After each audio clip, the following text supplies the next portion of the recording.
नमस्कार, आई India special में आपका स्वागत है। मैं हूं राघवेंद्र सिंह। कैंपेन पर किचकिच, दरअसल मुद्दा सियासत का है और उसमें किचकिच ना हो तो कुछ बात बनती नहीं है। और आज बीजेपी कांग्रेस का मामला है। बीजेपी का कहना यह है कि जो कुछ वो काम अच्छा करती है, कांग्रेस उसकी नकल करती है। पहले उसने अभियान शुरू किया था घर घर चलो, कांग्रेस भी उस पर आ गई।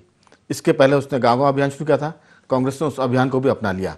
तो ये जो मामला है, इस पर कांग्रेस का कहना यह है कि अच्छी बातों की नकल करने में कोई दिक्कत नहीं है, लेकिन भाजपा का तंज यह है कि आप नकल तो करिए लेकिन नौटंकी नहीं।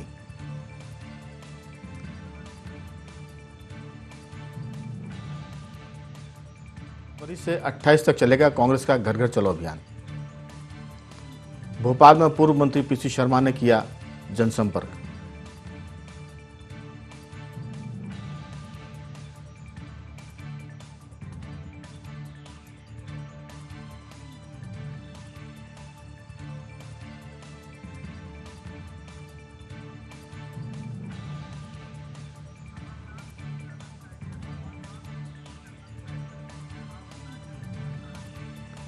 इस पूरे मुद्दे पर हम चर्चा शुरू करने के साथ आपको सुनवाएंगे मध्य प्रदेश कांग्रेस के अध्यक्ष पीसी शर्मा, भाजपा के प्रदेश प्रभारी मुरलीधर राव और भाजपा के मंत्री, शिव सरकार के मंत्री विश्वास सारंग की बाइट। हम आपको सुनवाएंगे कि आखिर नेताओं ने एक दूसरे पर किस तरह से तंज कसा है। और इस मुद्दे पर चर्चा में हमारे साथ रहेंगे भाजपा के पूर्व विधायक वरिष्ठ नेता शंकर लाल तिवारी, कांग्रेस के सुरेश राजे और वरिष्ठ पत्रकार देवदत्त दुबे। चर्चा शुरू करने के पहले सुनवाते हैं कि लीडरों ने क्या कहा। केवल बीजेपी से नहीं है, हमारा मुकाबला इस देश की संस्कृति को बचाने का है। जिस संस्कृति पर आज हमला हो रहा है, हमारी इतनी भाषाएं, हम यहां से दक्षिण जाते हैं तो हमारा पजामा और धोती भी लुंगी बन जाती है। सही है ना? हमारे घर में एक देवता की पूजा करते हैं, बाहर जाते हैं दूसरी देवता की पूजा करते हैं। ये देवी देवताओं का, ये हमारे आध्यात्मिक शक्ति का प्रतीक है और यही अपने देश की पहचान पूरे विश्व में है। कोई ऐसा देश नहीं है अपने देश में। और अगर हम बात करें भारतीय जनता पार्टी के घर की, उनका कैसा घर है? इनका घर तो गोडसे का घर है। इनका घर हमारे बेरोजगार नौजवानों का घर है। 15 साल बाद कांग्रेस की सरकार बनी थी। सौदेबाजी में मैं मुख्यमंत्री था, सौदेबाजी में सरकार गिरा दी। मैं मुख्यमंत्री था, मैं भी सौदा कर सकता था, मैं सौदा कर सकता था मुख्यमंत्री निवास में बैठकर, पर मैंने कहा कि मैं सौदे से कोई कुर्सी नहीं बचाने वाला, मैं मध्य प्रदेश की पहचान सौदे से नहीं करने वाला। ये बूथ स्तर मजबूत नहीं कर रहे हैं, ये घर घर में जा रहे हैं और घर घर को जागृत कर रहे हैं। ये सरकार महंगाई लाई है, इनने कहा था अच्छे दिन लाएंगे, लेकिन 2014 से आज तक बुरे दिन आ गए। मध्य प्रदेश में 40 लाख युवा बेरोजगार हैं, एक को रोजगार मिल नहीं रहा है। ये झूठे आंकड़े पेश करती रहती है सरकार, केवल घोषणाएं करती रहती है। बिजली के बिल का इन्होंने कहा था कि लॉकडाउन पीरियड का बिजली का बिल नहीं आएगा, लेकिन आम आदमी, गरीब आदमी का बिजली का बिल आ गया। कर्मचारियों को जो डीए और पेंशन देना थी वो उसमें जो घोषणा की थी वो दिए नहीं, जो उनका है हक, जो 14-15% पीछे चल रहे हैं वो केंद्र से। तो कुल मिला के हर वर्ग आज की तारीख में परेशान। ये जो व्यापारी हैं, इनकी दुकानें चल नहीं रही, कोई खरीदने नहीं आता, पैसे है नहीं, पेट भरे या खरीदारी करने आए। तो कुल मिला के लोगों को हम घर घर जा रहे हैं, बता रहे हैं, और महंगाई के खिलाफ उनसे मिस कॉल भी करा रहे हैं। और कुल ये हमारा अभियान है कि जिनने कहा था कि अच्छे दिन आएंगे, बुरे दिन आ गए आम जनता के, इनके बुरे दिन लाना है। हम मंदिर जाते हैं तो मंदिर जाने की आदत लग जाती है, हम गौशाला जाते हैं तो गौशाला गोबर के बारे में पहले अपमानजनक बोलते थे, अभी बंद कर देते हैं। और गाय के विषय में प्रकल्प और मैनिफेस्टो में भी आते हैं। और कार्यकर्ताओं के घर जाते हैं। पहले तो वो गांव जाने की बात कहते थे केवल, कभी घर जाने की बात ये कांग्रेस की इतिहास में पहली बार है। तो भाजपा को देखते देखते अगर पार्टी चलाना का सीख लेते हैं तो ये हमारा योगदान है देश की राजनीति के लिए। देखिए, बहुत जोरदार मामला कीर्तिमान स्थापित किया है कमलनाथ जी ने। दस्तक वो भी गाड़ी से। ये एक नया नायाब तरीका है, घर घर में दस्तक दे रहे हैं और गाड़ी से उतर नहीं रहे। कमलनाथ जी जब मुख्यमंत्री थे तो हवाई जहाज से नीचे नहीं उतरते थे, अब नेता प्रतिपक्ष बन गए तो गाड़ी से नीचे नहीं उतर रहे। और ये कैसा घर घर अभियान जो केवल और केवल प्राइवेट लिमिटेड कंपनी हो गया कमलनाथ की। कहाँ है दिग्विजय सिंह, कहाँ है सुरेश पचौरी, कहाँ है अरुण यादव जी। ये केवल और केवल ढकोसला है। और कमलनाथ जी ने तो कल इंतहा कर दी जब वो गाड़ी से उतरे नहीं और जनता से मिल लिए। वारे कमलनाथ जी और वारे उनका अभियान।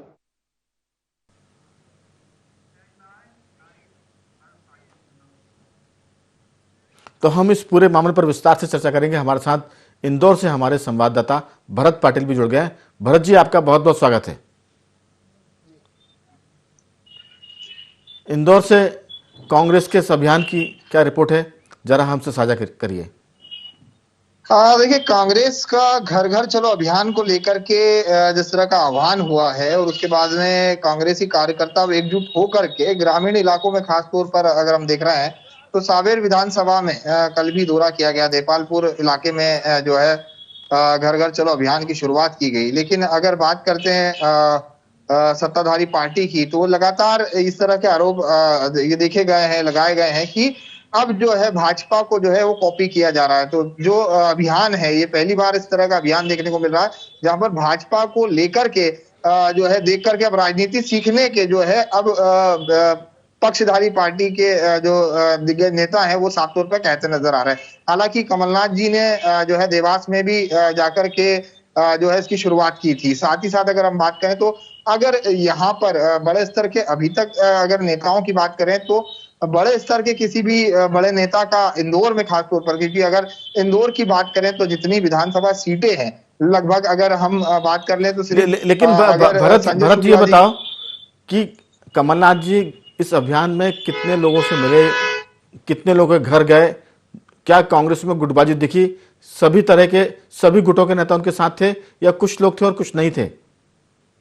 देखिए, कमलनाथ जी की अगर खास तौर पर अगर बात करें, चाहे कांग्रेस के अभियान को लेकर के बात करें, तो ये साफ है कि जो पुराने दिग्गज नेताओं के नाम जो हमेशा सुर्खियों में रहते हैं, अगर हम बात कर लें तो जीतू पटवारी से लेकर के अगर सुरेश पचौरी की बात कर ले, या फिर अगर हम बात कर लें तो बड़े दिग्गज नेताओं में दिग्विजय सिंह, ये नदारत दिखे। लेकिन अगर हम बात करें तो क्योंकि स्थानीय विधायक मेरा आशय इंदौर के नेताओं से था। इंदौर के नेता सभी थे क्या उसमें? क्योंकि इंदौर की अगर खासतौर की अगर राजनीति की बात कर ले या इंदौर के अगर नेताओं की बात कर ले तो कुछ ही ऐसे नाम सामने सुर्खियों में रहते हैं हर बार। अगर खास तौर पर बात करें तो स्थानीय तौर पर अगर विधायक की अगर हम बात करते हैं तो संजय शुक्ला ही एक कांग्रेस में आज के समय में एक्टिव नेता के रूप में उभर के सामने आ रहे हैं, जो जनता के बीच में भी रहते हैं और जनता के साथ भी रहते हैं। और वही कमलनाथ जी के साथ यहाँ से इंदौर से जो है देवास भी गए थे, घर घर चलो अभियान में भी रहे, तमाम तरीके की। लेकिन बड़े नेताओं के अगर हम नाम बात करते हैं, खुद अगर शहर अध्यक्ष की अगर बात करते हैं तो वो भी कहीं ना कहीं नदारत इस पूरे मामले में दिखते हैं। हालांकि क्योंकि सदाशिव यादव की अगर बात करें तो जो कांग्रेस के नेता हैं वो भी अब उनकी भी एक्टिवनेस देखने को मिली। लेकिन कांग्रेस की जहां पर अगर हम बात करते हैं तो एकजुटता की, तो वो कहीं ना कहीं नेताओं के बीच वो साफ है, वो तस्वीरें सामने निकल के आती है। जो एकजुटता की अगर बात करते हैं वो कहीं ना कहीं नहीं दिखती है। आपस में कई बार हमने देखा है कि देवास के आयोजन हो या भरत, असल में देवास का जो इलाका है, इंदौर देवास में सज्जन सिंह वर्मा भी हैं, वो नजर आए क्या आपको? बिल्कुल। इस पूरे अगर घर घर चलो अभियान में सज्जन सिंह वर्मा जो है, क्योंकि बड़े नेता में और काफी विवादित बयानबाजियों में वो हमेशा सुर्खियों में रहते हैं। और खास तौर पर अगर हम बात करें तो इस बार वो क्योंकि रहे थे, क्योंकि सुप्रीमो खुद कांग्रेस के कमलनाथ जी थे, तो उनका वहां पर मौजूदगी होना काफी जरूरी थी। और क्योंकि वो देवास से खुद काफी करीबी रहे हैं देवास की जनता के बीच, उन्होंने जो कांग्रेस को लेकर के जब चुनाव कांग्रेस के रूप में लड़ा था तो वो जीत करके भी आए थे। चलिए बड़ी जिम्मेदारी उनकी साफ तौर से देखी गई है। मैं लौटूंगा आपके पास। हमारे साथ कांग्रेस के विधायक सुरेश राजे भी जुड़ गए। सुरेश जी, आपका स्वागत है। धन्यवाद। दरअसल हर पार्टी को अधिकार है कि वो अपनी पार्टी को सक्रिय करे, मजबूत करे और वो जनता से संवाद करे। लेकिन बीजेपी का आरोप यह है कि कांग्रेस वो सब काम कर रही है जो भाजपा करती है, कांग्रेस उसकी नकल कर रही है। और उनका कहना है कि नकल में ये नौटंकी कर रहे हैं, क्योंकि घर घर चलो अभियान में कमलनाथ जी गाड़ी से नहीं उतरते हैं और उनका मिलना हो जाता है। दूसरी बात है कि गुटबाजी दिख रही है। भाजपा के लीडर विश्वास सारंग का आरोप है कि कांग्रेस के इस अभियान में दिग्विजय सिंह, सुरेश पचौरी, अरुण यादव ये नजर नहीं आ रहे हैं। क्या ये घर घर जोड़ो अभियान में पार्टी घर घर तोड़ो अभियान भी कर रही है? इस तरह के भी आरोप लग रहे हैं। आपकी इसमें क्या राय है? देखिए, मैं एक एक बात का जवाब दूंगा जी। भाजपा के बंधुओं का। उन्होंने कहा कि कांग्रेस पार्टी गुटों में बटी नजर आ रही है। तो एक तो मैं आपकी जानकारी में डाल दूं, शायद सारंग जी को पता नहीं हो कि लोकसभा चल रही हो। लोकसभा चलने के कारण हमारे सम्मानीय नेता राजा दिग्विजय सिंह जी वहाँ दिल्ली में हैं जी। एक। दूसरा, उन्होंने कहा कि हमारी नकल कर रहे हैं।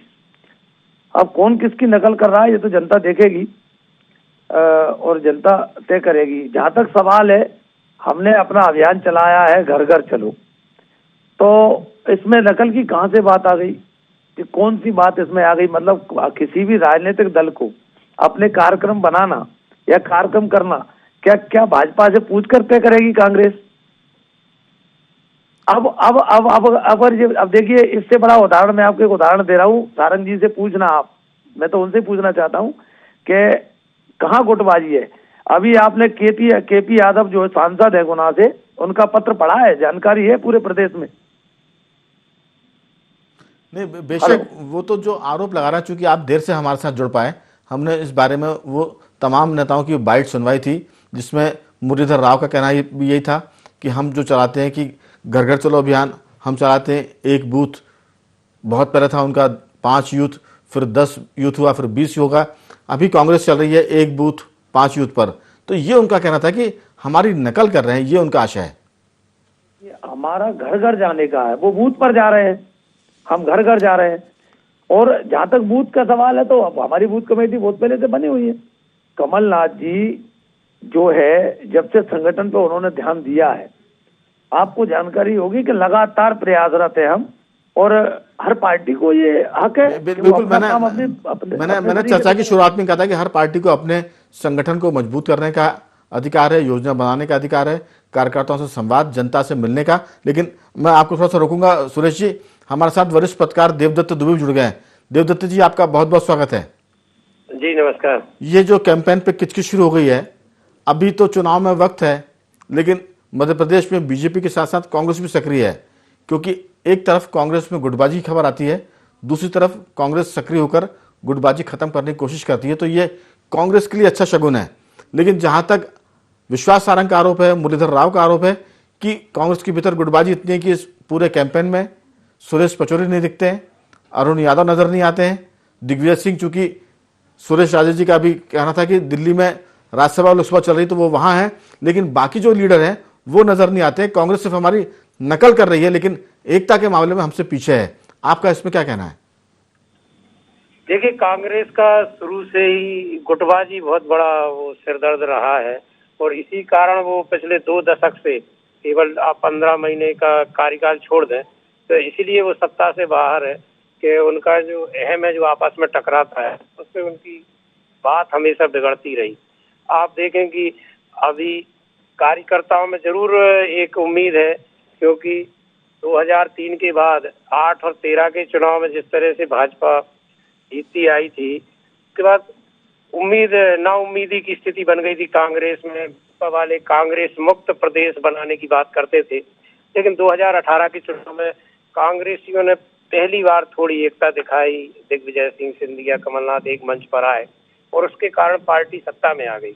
लेकिन फिर सरकार में आने के बाद फिर वही गुटबाजी का रोग उभर आया और अंततः सिंधिया अपने विधायकों के साथ भाजपा में चले गए और वो सरकार गिर गई। लेकिन लगता है अभी भी कांग्रेस ने सबक नहीं सीखा है।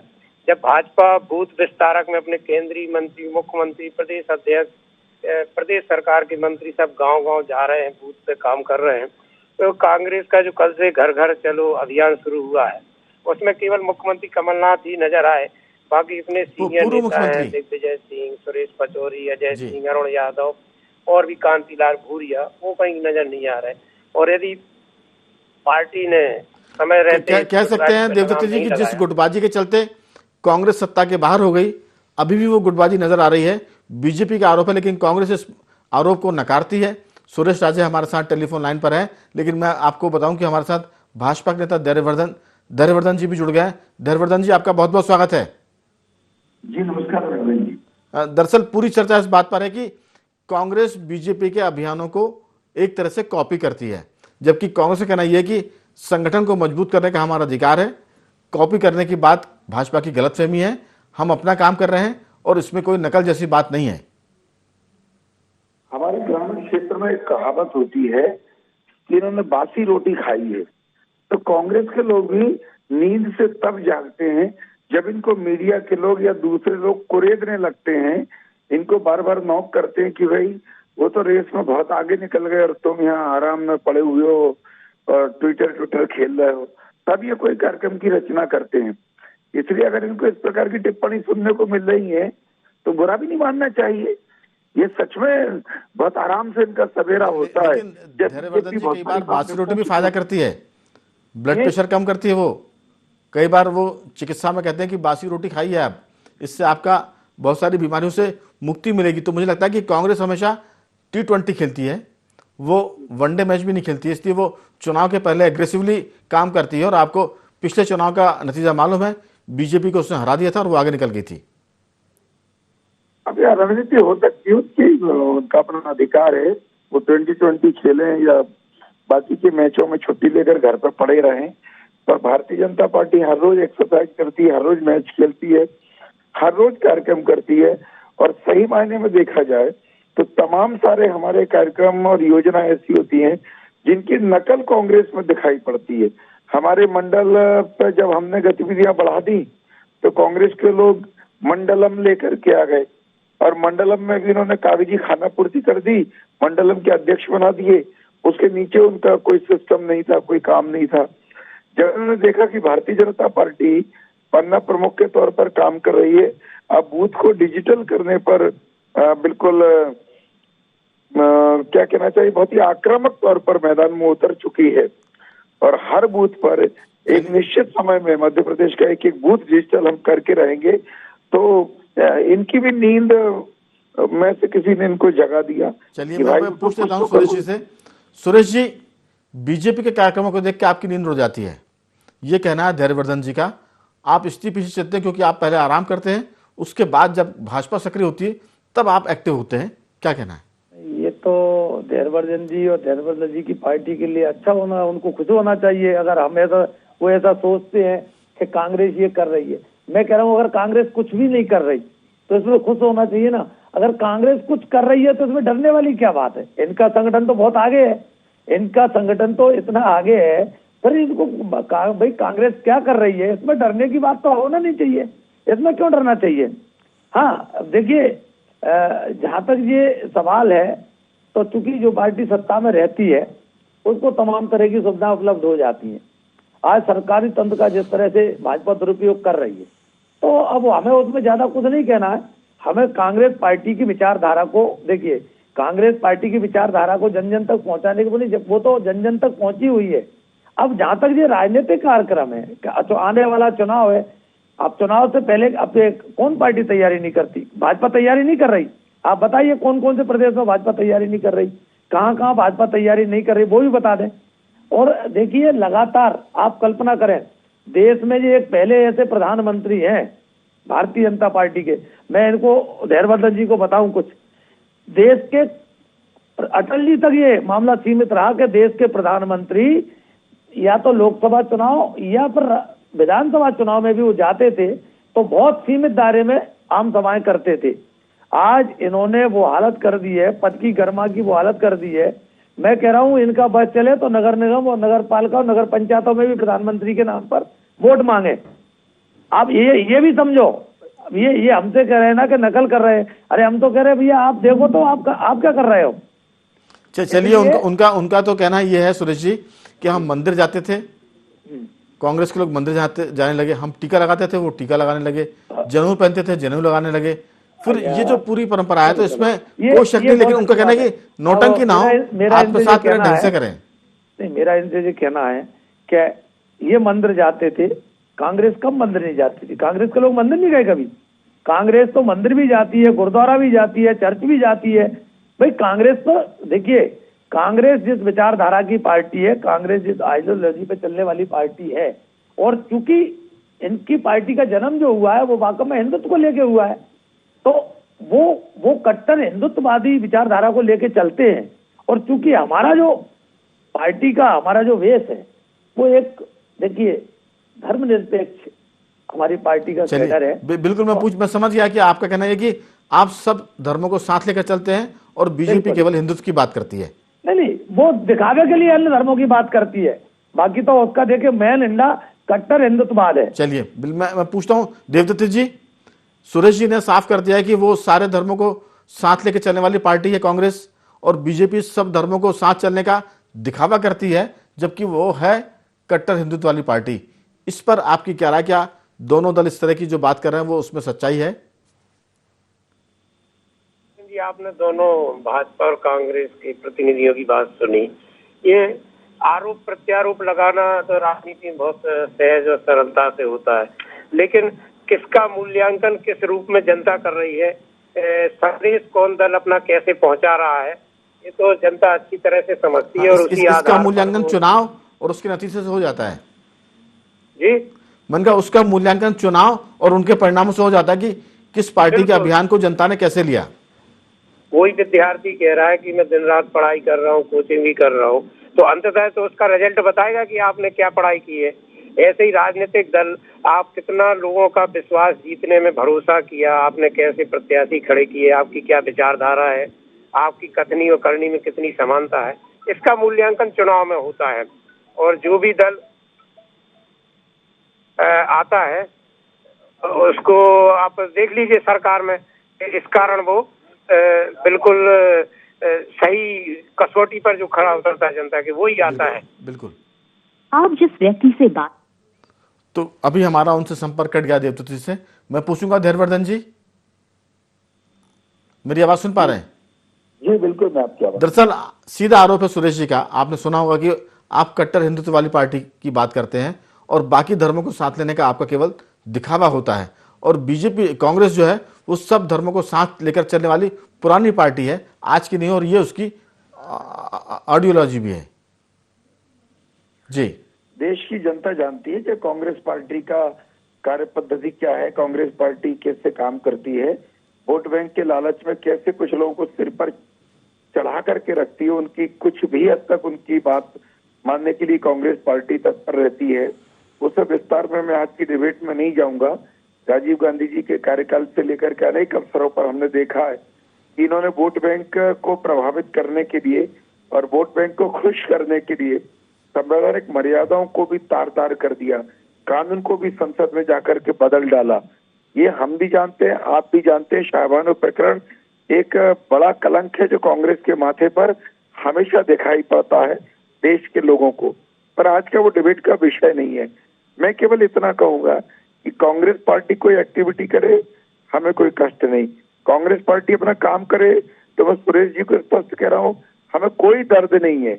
वो तो चूंकि सवाल मीडिया पूछ रही है, जनता में ये सवाल है कि पीछे से कांग्रेस क्यों उठती है, तो हम कहेंगे कि हमारे नेता अगर गंगा जी पे जाकर आरती करते हैं, दरअसल ये चर्चा इसलिए हुई क्योंकि मुरलीधर राव जी ने कहा कि कांग्रेस हमारी नकल करती है, नकल तो वो करे लेकिन नौटंकी ना करे, इसलिए ये बातचीत हो रही है।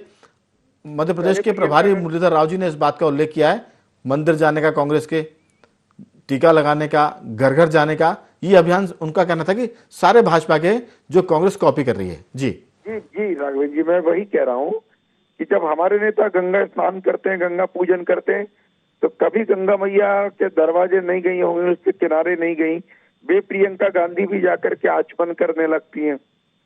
तो बहुत सारी चीजें हैं जिससे ये सिद्ध होता है कि ये कहीं ना कहीं भारतीय जनता पार्टी की बढ़ती हुई गतिविधि के बाद इनको कुछ लगता है कि कुछ इस दिशा में हमको भी चलना चाहिए, तो ये पीछे पीछे फॉलो करते हैं, उनकी गतिविधियां उपहास का पात्र बनते भी हैं। ये भारतीय जनता पार्टी। चलिए मैं पूछ लेता हूं, लेकिन एक चीज मुझे याद आ रही है, आप भी इस बात से सहमत होंगे कि एक बार कांग्रेस ने संघ से कहा था कि आप अपने प्रचारक भाजपा को देते हैं और हमें नहीं देते हैं।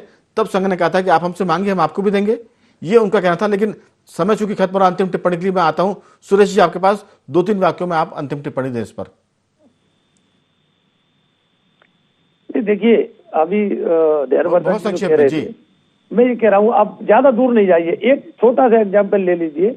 आज देश के गृह मंत्री अपने उत्तर प्रदेश चुनाव अभियान की शुरुआत करते हैं, किस बात को लेके करते हैं?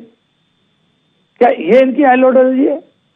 अब ये नकल, ये अब आप बताइए देश को किस दिशा में ले जाना चाहते हैं? इसका मतलब 5 साल आपने कुछ नहीं किया, तो आपने कोरोना में जाके ये कहा कि ये लोग पलायन का हमने पलायन रोका है, इसलिए भाजपा को वोट दीजिए। मतलब आपने विकास कुछ नहीं किया। कुल मिला के हम वो ही करेंगे।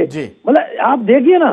चलिए, समय खत्म हो रहा है, आपको हम इस पर फिर कभी विस्तार से बात करेंगे कि बीजेपी किस तरह से सांप्रदायिकता की बात करती है या नहीं करती है, विकास की बात करती है, पलायन की। सुरेश जी, आपका बहुत बहुत धन्यवाद। धैर्यवर्धन जी, आपका भी बहुत बहुत साधुवाद कि आपने चर्चा में हिस्सा लिया। कुल मिला के हम दर्शकों को बता दें कि ये कैंपेन की किचकिच है जो बीजेपी और कांग्रेस के बीच अभी शुरू हुई है। कह सकते हैं कि चुनाव में वक्त है, लेकिन अभी ये सिलसिला आगे चलता रहेगा। आप बने रहिए हमारे साथ और देखते रहिए IND24।